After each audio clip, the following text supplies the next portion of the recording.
ये मुंबई में जुमे की नमाज में इमाम साहब ने ऐलान किया कि देखते हैं एक आदमी, गरीब आदमी, बदन में मैला कुचैला कपड़ा पहने हुए, सर पे गमछा बांधा हुआ, साथ में अपनी बीवी को लेके मस्जिद आया। मुअज्जिन साहब से बोला कि इमाम साहब कहाँ है? तो मुअज्जिन साहब बोला कि भीख मांगने आयो, इमाम साहब से मिलना है। बोला नहीं, इमाम साहब नहीं मिलेगा किसी से, सो गए इमाम साहब। तो ये आदमी बोला कि सुनो, इमाम साहब ऐलान किया था 2.5 लाख रुपए चाहिए छप्पर डालने के लिए, वो टाका लेके हम आए हैं। हो रे,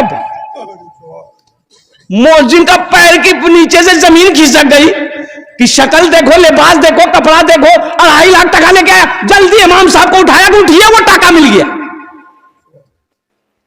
इमाम साहब दरवाजा खोला, सलाम दुआ हुई, बैठाया। इमाम साहब भी उसकी होलिया को देख के ताज्जुब हो गए। बोले भाई पैसा तुम लाया कहां से?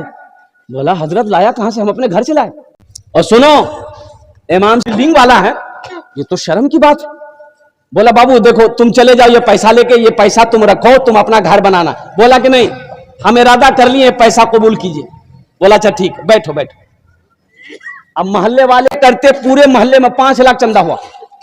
कितना चंदा हुआ? अरे जोर से बोलो। 5 लाख चंदा हो गया, 5 लाख चंदा हो गया, जमा हो गया। अब इमाम साहब ने कहा कि तुम कितना दोगे मस्जिद में? बोला हम 2.5 लाख लाए हैं। बोला कि 2.5 लाख लाओ। 2.5 लाख रुपया उसका ले लिया और ये 5 लाख रुपए जो चंदा हुआ उसके हवाले कर दिया कि तुम्हारा पैसा हमने कबूल कर लिया है, मेरा पैसा तुम कबूल कर लो, इस पैसे से अपना मकान बना लो।